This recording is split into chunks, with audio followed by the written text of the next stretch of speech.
nothing lasts forever. Welcome back, ladies and gentlemen, to the GSL Code A round of 48, and we are in our second game of the day. And we currently have to the bottom left of the map our Protoss player. This is the evil genius. It is JYP. He is quite the evil genius, but he's really... He's not an evil genius, he's a panda bear. He's really nice. Like, he may be on the team evil geniuses, but I don't know how much his personality really suits him being an evil genius. He is just one big panda. He always hugs and smiles and waves, and he's a really cool guy. His opponent, though, starting to the top right of the map, we have currently, of course, Atlantis spaceship. It's the Slayer's player, it is Slayer's Miya. Yeah, and look at those glasses. Look at the glasses, man. Just look at them. Like, that's all I can say.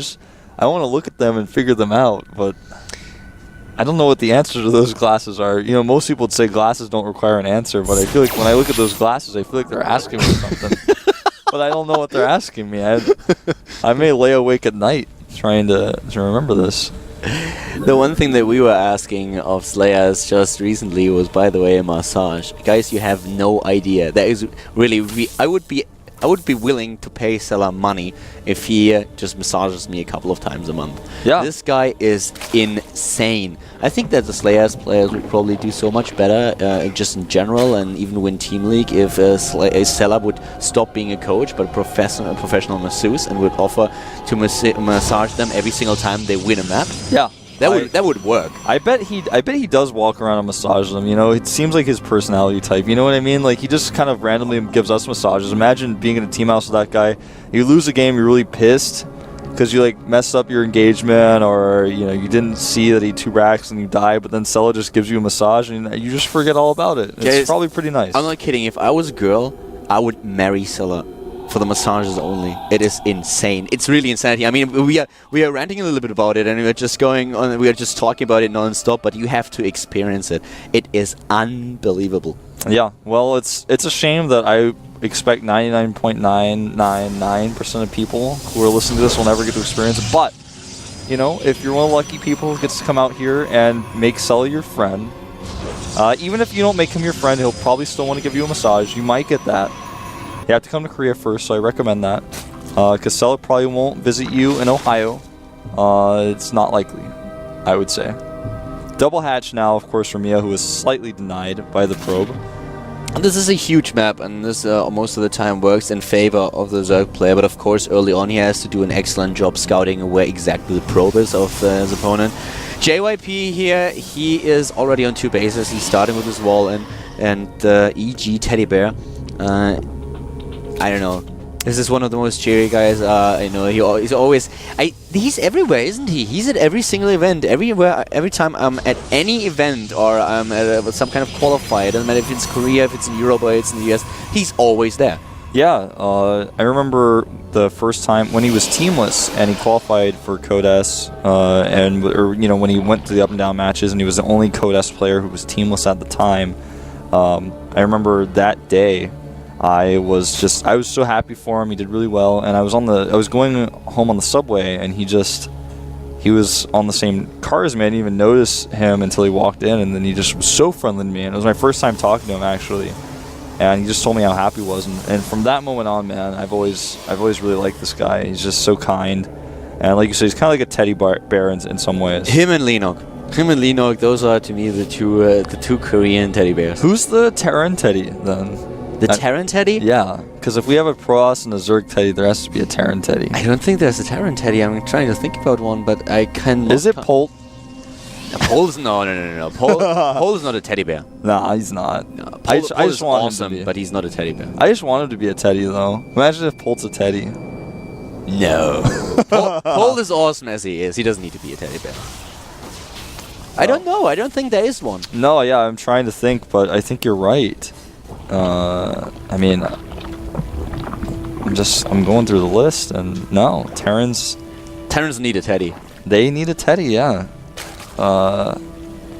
You know, if Theodore Roosevelt were a Terran, you know, if he managed to play StarCraft 2, maybe he would be the Terran Teddy. But that would be a different Teddy, though. I certainly would not want to cuddle him. Well, anyways, guys, we have the third base now for JYP. He's trying to take the third base here. And Miya, on the other hand, he's on 3 bases, spreading creep, getting the roach run, the usual timings for him. And this third is actually really, really early for JYP. And that Overlord is probably going to feel pretty cool on top of that fan. But the question is, does that fan even blow anything in space? The Overlord is like, I'm not going to move. Oh my god, we didn't catch this, but he's going to kill a queen here with this 2-stalker Zealot pressure. Yeah, we didn't see this on screen just yet, and here we are, so catching this little bit of aggression by JYP, and he takes down a queen, which is probably as good as it gets for him here, and he has to retreat immediately as those Zerglings are really a danger to his Stalkers, and they're catching one of them. Bit of a misstep here. JYP did not move them back far enough. That would have been great if he got the queen and got out. The queen count was at 3 afterwards. +1 is being researched at the Cybernetics Core for air weapons. Yeah, exactly. And he has no Stargate. This may be a mistake, or he may make the Stargates after his Overlord is killed. He may go double Phoenix production. That's usually what you see with +1 like this. JYP is really known in Korea for his ZVP. JYP PVZ. is also the player that will start with the Stargate first in order to make this sentry drop happen. That's what we saw him do on other maps, and there are a lot of gateways, but we don't have a Stargate just yet, so this upgrade is a little bit weird. Yeah, and he's been spotted at his third base. I think the plan with this third was, oh, he'll probably not see me. I'll take this third really fast, make some gateways there.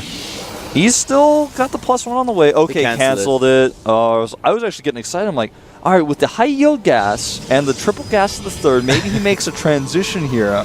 But no. He misclicked. He wanted to go for hallucinations, and he misclicked and got the upgrade first. This also means that his scout will be quite late. This also means that he either plays with grid or he clicks to research upgrades, and both of those are... I mean, I think playing with grid is fine, but if you click to research upgrades, that's kind of weird.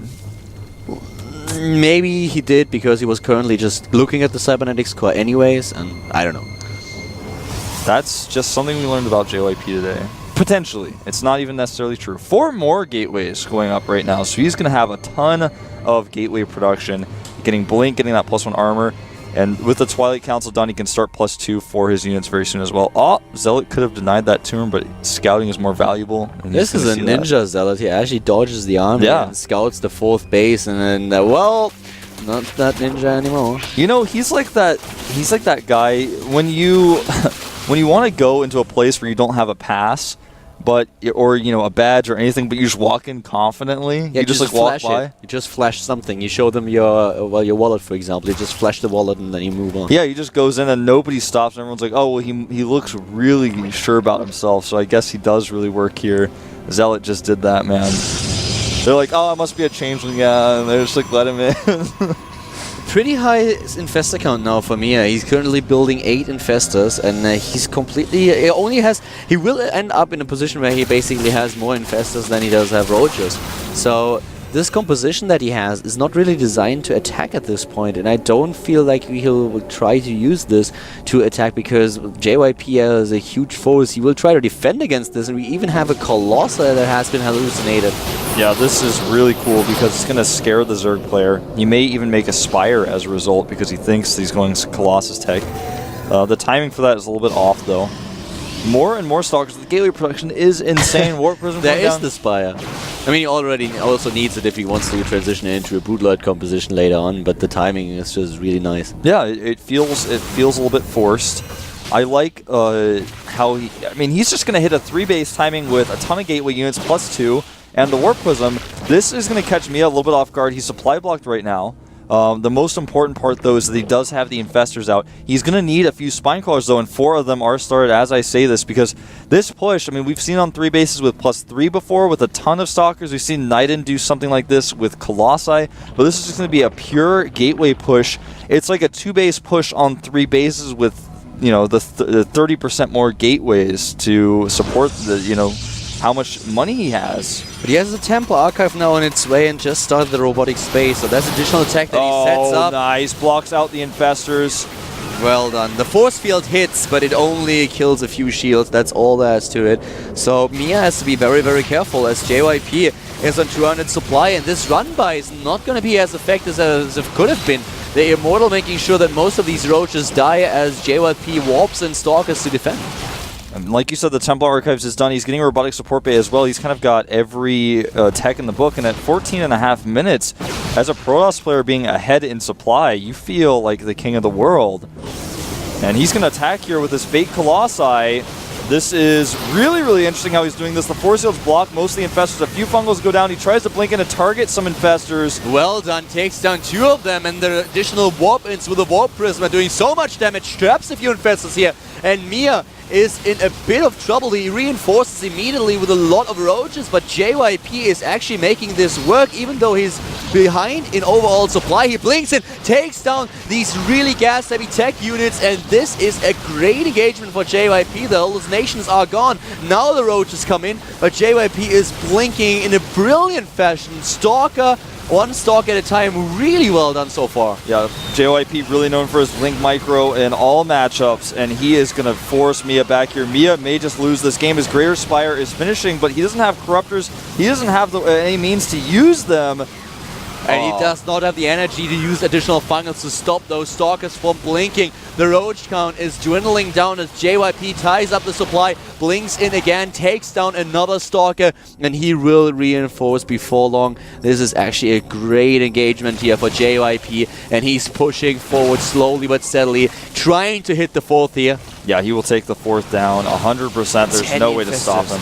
Look at how low the hit points are on these Stalkers. You guys can't see, but I can because I have hit points turned on. But the next time these Stalkers are selected, check it out because they are all in the red. But because of his good Blink Stalker Micro, it doesn't matter. Targeting down drones, gets an Infestor that spawned as well, and the real Colossi production has started. 13 Infestors. It's going to put him up to 18, but I mean, with Infestors alone are not going to be enough. They need support. Nice. Oh, well He blinks in. He blinks in. He does not get sentries in order to block the ramp, but this is just the perfect timing. Completely caught out of position is our Zerg player. Miya is struggling. This Slayer's player moving up. Even a feedback right now on some of these Infestors, and JYP is looking so strong here. Yep, he does not get the concave at the top of the ramp, but it will not matter. He just has too much. He's way ahead in supply right now. The production has been stifled for Miya. And like I said, Infestors alone cannot fight armies. No, it has not happened so far. They did not learn how to do damage. The Fungals are nice, but look at how... This is it. This is the end. GG. JYP takes game number 1. A well-timed attack. Great strategy, great execution. Basically a 3-base gateway timing attack with +2. Very Stalker heavy. He had a few sentries, but they were not the key part of his plan. It allowed him to catch a few Zerlings at the beginning. But I liked how he zoned the Infestors in those first few engagements. I loved the hallucinated Colossi. Yeah. You know, the role that they played was one of intimidation. It really scared Miya. And you look at it and you're like, what? How? Yeah. That makes the push look a lot scarier. It makes you feel like you have to fight faster than you do. And he just forced engagements that were really, really good for him. Zoning the Infestors out was really, really something. I mean, the way he pushed these Infestors back, it made it so that the Fungals just could not be as good as they would have been otherwise. Yeah, if you push the Infestors back, you probably won't kill them, but you just move to the other side and engage a different location. Constantly cleaned up the creep, has his Observer in the right spot. And our next map, we don't know it yet, but we're going to jump to it right now. It is going to be Metropolis, in fact. Look at these pictures, by the way, that we have. The ZVZ that's coming up as the next best of 3 between Sniper and Anyong. Do you think if you actually give Anyong the glasses, that could be the same person? It looks pretty similar. Their hair, their bangs are a little bit different, but they look at the mouth. Yeah, it looks like... It's exactly the same mouth. Like if you had one of those character creating things in a console game, you just switch the mouth, you gave them both the same mouth, yeah. And the nose as well. Oh my god, the more I look at it. The more... Give him the same clothes and the same glasses, and it's one person. Yeah. Wow. Different hoodie was selected. Like, Yeah. the one is the V-neck with the t-shirt underneath. The other one is the prime, go around the neck hoodie. I see what you're saying, man. I actually totally see that. I always wondered what the loading at the top of the screen means. Like, the progress bar just finishes and happens again. Do you know the gem in Diablo 2? Which one? Like, just There is gems only in one, general? the chat gem, the one gem that you have, where you can click on it and nothing happens. And Okay, with all the rumors that they made up, what could happen if you press it at For some a reason, certain I was time of thinking- the day, then you unlock a secret level. If you press it a certain amount of times, then this and this happens. This just reminds me of when you transfer a file on Windows, like the paper that goes from one folder to another while you're transferring in old Windows, but it never finishes. Like, what actually you have to look at is the progress bar, but if you watch the papers, like, they don't mean anything. You're just watching the papers go over and over, and you're like, you lose your mind. When I was a kid, I was like, I always was so convinced. I'd tell my father, I'd be like, hey, I think the papers are going faster. My dad's just like, no, that doesn't even mean anything. I'm like, no, they're going faster. I think it's going to be done soon. I can see a little wolf standing there, like, insisting, those papers go faster, and your dad's like, oh. He's like trying to help me download that like terrible game for Windows 95, and I'm like, I'm just trying to be patient. Are you old enough that you had to experience DOS? Yeah.